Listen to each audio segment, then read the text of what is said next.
নমস্কার, প্রতিমার ঝুলি থেকে আপনাদের মুড়ি ঘন্ট করে দেখাবে।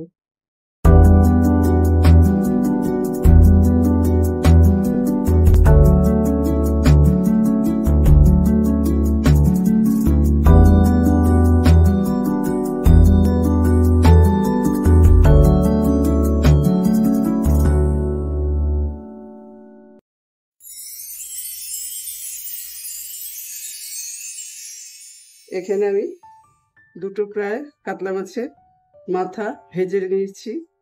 এবার কড়াইতে সাদা তেলে দিচ্ছি, 2 কলা সাদা তেল দিলাম, দুটো শুকনো লঙ্কা ছিঁড়ে দিলাম, এইটুকু পরিমাণ জিরে দিলাম, তবে একটা তেজপাতাকে 4 টুকরো করে দিয়ে দিলাম। এবার আঁচটা কমিয়ে দিয়ে এই পেঁয়াজ দিয়ে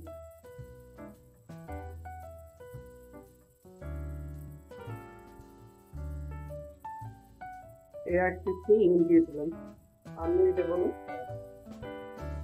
এবার পেঁয়াজটা একটু ভাজা ভাজা করে মশলা দেব, আর এতটা পরিমাণ গোবিন্দভোগ চাল ধুয়ে নেব, তারপর মশলাটা কষানো হলে দেব।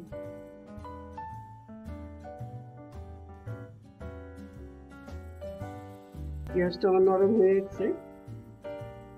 এবার আমি হাফ টিস্পুন হলুদ দিলাম, 1 চামচ, এই চামচটা 1 চামচ লঙ্কার গুঁড়ো দিলাম, আঁচটা একটু কমিয়ে দিলাম। এবারে জিরেটা দিয়ে দেবো, 2 এই 3 চামচ, এই 4 চামচের মতন আমার জিরে আছে।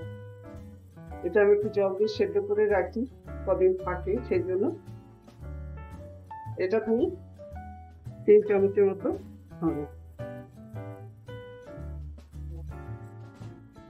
এখানে হাফ টিস্পুন আদা বাটা দিলাম।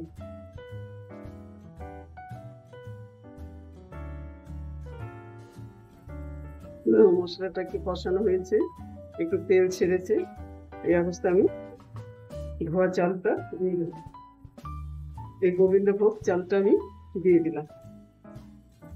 এটা দিয়ে একটু কষবো।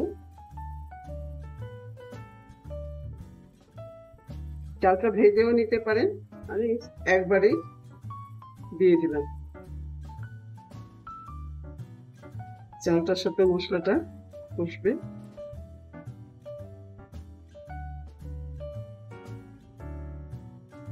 চালটা দিয়ে আমার কষানো হয়ে গেছে, ভালো গন্ধ বেরিয়েছে। আমি রান্নায় সবসময় গরম জল ব্যবহার করি, আপনারাও পারলে তাই ব্যবহার করবেন। হয়ে গেছে, এবার আমি জলটা দিয়ে দেব। এতটা পরিমাণ জল দিয়ে মাথা দিয়ে ফুটবে, এই জলটা গরম জল যেহেতু ফুটে উঠেছে। এবার আমি মাথাগুলো দিয়ে দেব, মাথাগুলো দিয়েও ফুটবে।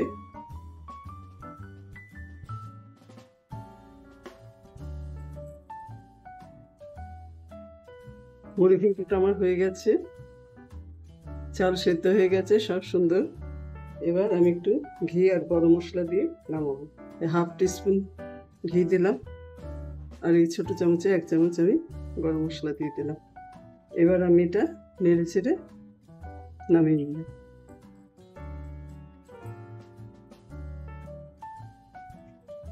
আশা করি আপনাদের খুব ভালো লাগবে খেয়ে, রান্না করে দেখবেন এইভাবে। মুড়ি ঘন্ট তো সবাই অনেক রকম ভাবেই খান, একবার এইভাবে খেয়ে দেখবেন, আশা করি খুব ভালো লাগবে।